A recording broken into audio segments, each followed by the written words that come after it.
Hey everybody, Conroy Lee, back again all over again. It's now 2010. It's January, which means only one thing about Conroy Lee's $50 worth of opinions. It's time to talk about a little bit with predictions in relevance to the Royal Rumble 2010. Now, WWE is billing this as the Royal Rumble to be all Royal Rumbles. In reality, that it is so big and so monumental with all the big names that are going to be there. Names like Kofi Kingston, John Cena, Big Show, Triple H, Shawn, amongst tons of others. I was about to say million, but there's really only 30 people.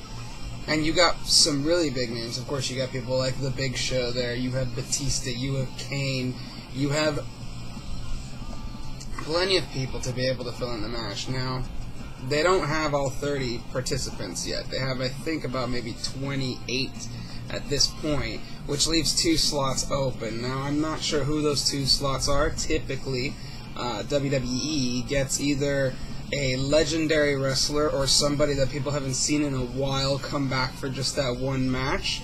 And either that would be 2 people that do that, or 1 person doing that, and another person that has been out for a while being able to recover and come back, i.e. 2 years ago when John Cena came back at the Royal Rumble and won the whole thing. My opinion, and I don't know if this is 100% because he's still on the injured list, but hoping that Edge makes his return back to Royal Rumble. He's not going to win it if he does go, but man, would that be great to see. But before we get into the Royal Rumble too much, let's get into the matches that go along with the main event in aspect. And we're going to talk about a couple matches, like the Michelle McCool versus Mickie James match for the WWE Women's Championship. I don't personally care, but I personally love Mickie James with all of my heart. She's a good, talented wrestler, and the only person that ever took Trish Stratus that far in storyboard. So go for it, Mickie. Sheamus versus Orton, which I love this story. This is a great match. Great way to make Randy Orton go back up in the popularity of the fans again by putting him against the most hated wrestler in the WWE right now, the man who took away the championship from John Cena against Sheamus. So, my opinion, I think it's still going to be Sheamus who's going to win this one, but I would like to see Randy hold the belt again. I just don't think it's going to happen anytime soon, so I'm giving this one to Sheamus. The Undertaker versus Rey Mysterio. No offense to Rey, but Undertaker's not losing the championship. And even if he was, no offense to Rey, it's not going to be to Rey Mysterio. It would be to somebody much more deserving. No offense against to Rey Mysterio than Undertaker, but it's got to be somebody who can take down Undertaker in a match for the title. So it's not Rey. Sorry. Christian versus Ezekiel Jackson. I don't care much about Ezekiel Jackson. I know they're billing him up really well, but not well enough for Conroy Lee to put his $50 worth of opinions into him. So, Christian, you take that one. Now, the hardest match to predict is the 30-man Royal Rumble, because anything can happen. Anything can happen at that point. Anybody technically can win.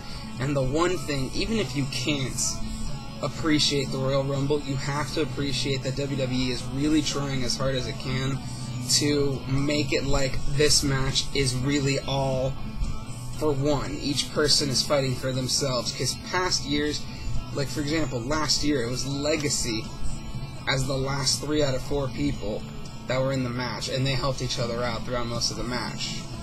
Now, don't get me wrong, I have no problem with companionship and working together, but the Royal Rumble is going to end up to only one man, and I love the fact that they're making it more decidingly so that each person is fighting for themselves. It's a really, really good feeling to make it to show how important the Rumble really is and how good it is to be your own man in retrospect. Now, as much as I want Shawn Michaels to win the Rumble to go against Undertaker at WrestleMania, I don't think it's going to happen. Not that way, at least. My opinion, what's going to end up happening is I believe Triple H is going to win the Rumble to go on to compete against Sheamus. Now, the reason for that, I can't really specify, but I think if you're going to get Raw's #1 person right now, no offense to John Cena, no offense to Shawn, but Triple H is the most popular superstar at this point. Because when Cena came out and said, I'm in the Rumble, yay, people got excited. When Shawn said he was in the Rumble, everybody freaked. But when Triple H at the end of Raw last week declared himself in the Rumble, the place went nuts, it sounded like. And I think that's a sure sign that that's the person you need to go against your champion at WrestleMania. And I can't picture Triple H in a non-title match at WrestleMania at this point. I can't picture that. Now, the way I think Shawn is still going to go against Undertaker at WrestleMania, but how, you would assume? I think it's going to get down to the point of either he has to win the Elimination Chamber, or it ends up that the Elimination Chamber doesn't signify title who's going to go against who, but he gets into some sort of exhibition match against somebody from SmackDown that wants to go against The Undertaker. Since Triple H wins against Sheamus, that leaves a slot open to go against somebody versus The Undertaker at WrestleMania. How do you do that with the pay-per-view in between? You make a title match. And by that, maybe you take somebody from probably Batista from SmackDown versus Shawn Michaels, and you make it Raw versus SmackDown at that point, and you make it whoever wins that match goes against The Undertaker. I think Shawn wins that match. And I think at WrestleMania, you're going to get an exhibition match. I know you're asking, where's Batista and John Cena going to be? They're going against each other at WrestleMania 26 in a Raw versus SmackDown challenge. I'm only saying that because you're getting the Raw Superstar of the Year versus the SmackDown Superstar of the Year, and just butt heads. And it's Batista versus John Cena, for crying out loud. That enough is worth watching. Those are my predictions at this point. I don't have any other predictions at this point, because once the Rumble happens, we'll be able to figure out what's going to happen for WrestleMania, what might happen for the draft, who might be going where, what might be happening at that point. So the $50 worth of opinions are stopping at this point for all intents and purposes. But as soon as I get more information, as soon as I get more predictions, as soon as I get anything else to get my opinion to, you can bet your ass that I'll definitely put it out there. But until then, this was Conroy Lee's $50 worth of opinions for Royal Rumble 2010. Be on the lookout, because I'll certainly be putting one out for the Elimination Chamber coming a few weeks from now. Any questions, any predictions, anything you want my review on, please don't hesitate to let me know, and I will be more than happy to go ahead and throw it out there.